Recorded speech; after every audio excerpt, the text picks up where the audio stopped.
हाग्रामा महिलारी रायजोफोर नैबे जाहैबाय गामोन जुबिननि प्रग्रामनि खाथियावनो सेराव आं लकेशनखौ देखायबाय नोंथांमोना साइडजों नायनो हागोन हटेल मोनसे जों खालामदों बहाय नोंथांमोना खम बेसेनावनो जायगाथ' थोस्लाबनाय नङा गोबां मानसि जागोन खम बेसेनावनो नोंथांमोना जानाय लोंनायखौ बुक खालामनो हागोन हटेल एस नार्जारियावहाय बे मोनसे आपडेट आरो स्पेशल आपडेटआव थांबावगोन बे जाहैबाय जुबिन गार्गनि थाखाय जे खामानि मावदों हाग्रामा महिलारी सारमोना जोबोद मोनसे गेदेर खामानि जायनि थाखाय एसामिस निउसफ्राव गोबां बेरफ्रुसारदों जे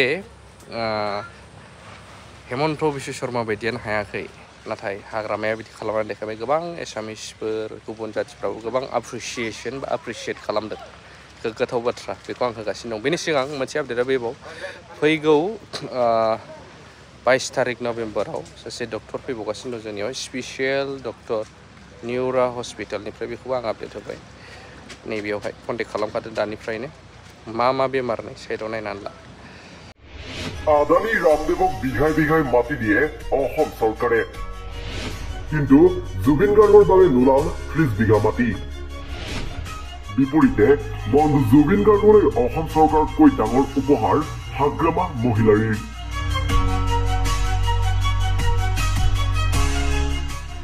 হিমন্ত বিশ্ব শৰ্মাই নোৱাৰা কাম কৰি দেখুৱালে হাগ্ৰামা মহিলাৰীয়ে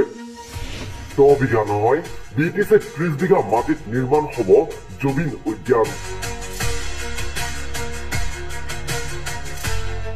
প্ৰাণৰ শিল্পী জুবিন গাৰ্গৰ বাবে যিটো কাম অসমৰ মুখ্যমন্ত্ৰী হিমন্ত বিশ্ব শৰ্মাই নোৱাৰিলে সেই কাম বন্ধুৰ বাবে কৰি দেখুৱালে হাগ্ৰামা মহিলাৰীয়ে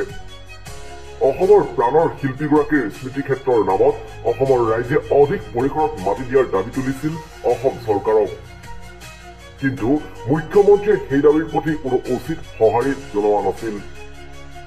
আনকি জুবিন ক্ষেত্ৰৰ কাষতে অশোক সিংহালৰ মাটি থকাৰ অভিযোগ তুলি সেই মাটিখিনি চৰকাৰে জুবিন ক্ষেত্ৰৰ নামত দিয়াৰ দাবী তুলিছিল বহু ৰাইজে এই দাবীৰ পাছতে এক প্ৰকাৰে যেন খৰ্গহস্ত হৈ পৰিছিল মুখ্যমন্ত্ৰী হিমন্ত বিশ্ব শৰ্মা কিন্তু ইয়াৰ বিপৰীতে এবাৰ হাগ্ৰামা মহিলাৰীয়ে BTC এলেকাত বন্ধু জুবিন গাৰ্গৰ স্মৃতি সাঁচি ৰাখিবলৈ হাতত লৈছে ডাঙৰ প্ৰচেষ্টা যে জুবিন গাৰ্গৰ নামত আমাৰ BTC চিফ হাগ্ৰামা মহিলাৰীয়ে নিজৰ বন্ধুত্ব বজাই ৰাখি তেওঁ সিদিনা যেতিয়া জুবিন গাৰ্গ আমাৰ মাজৰ পৰা নোহোৱা হ'ল সিদিনাই তেওঁ এটা ডিক্লেয়াৰ দিছিলে তেওঁ জুবিন গাৰ্গৰ নামত কিবা এটা কাম কৰিব জুবিনে নাহৰক খুব ভাল পায় আমি জানো এই গতিকে আমি অহা দিনত 53 জন্ম দিৱসৰ নামতে আমি 53 ডাল নাহৰ গছ ইয়াত ৰোপণ কৰা হ'ব বাকিবিলাক এইটো ধুনীয়াকৈ আমি এটা সুন্দৰ প্ৰকৃতিময় পাৰ্ক হিচাপে ইয়াত পৰিগণিত হ'ব বুলি আমাৰ আশাবাদী কিন্তু অসমৰ মুখ্যমন্ত্ৰীয়ে ৰাইজে কৰা দাবীৰ বিপৰীতে কি যুক্তি প্ৰদৰ্শন কৰিছিল শুনক তেওঁৰ মুখেৰে পইচাটো বৃদ্ধিৰ দাবী এটা আছে দাবীটো থাকিব কিন্তু এক হাতত আমি ভূপেন হাজৰিকাক লৈ চলিব লাগিব এক হাতত জুবিন গাৰ্গক লৈ চলিব লাগিব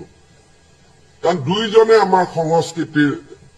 আপুনি ভূপেন হাজৰিকাৰ কাৰণে কিয় দাবী কৰা নাই নিশ্চয় সেইটো কৰা নাই ন মই শিকাই দিয়াৰ পিছতহে কৰিছে গতিকে প্ৰশ্নটো আপুনি কওক যে ভূপেন হাজৰিকাকো 100 বিঘা দিয়ক এইদৰেই নিজৰ যুক্তি প্ৰদৰ্শন কৰি অসমৰ মুখ্যমন্ত্ৰীগৰাকীয়ে ৰাইজৰ বিপুল দাবীৰ বিপৰীতে সোণাপুৰত মাত্ৰ 10 বিঘা মাটি দিলে জুবিন গাৰ্গৰ সমাধি ক্ষেত্ৰৰ নামত যি সময়ত আদানি ৰামদেৱকে ধৰি বিভিন্ন বহিৰাগত পুঁজিপতি গোষ্ঠীৰ বাবে হাজাৰ হাজাৰ বিঘা মাটি ওলাই অসম চৰকাৰৰ বাবে তেনে ক্ষেত্ৰত অসমৰ প্ৰাণৰ শিল্পীগৰাকীৰ স্মৃতিৰ নামত ৰাইজে বিচৰা ধৰণে 20 বিঘা মাটি উলিয়াই নিদিলে অসম চৰকাৰে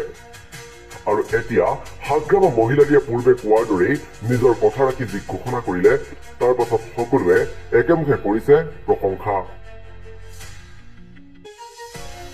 news desk report Assam daily 24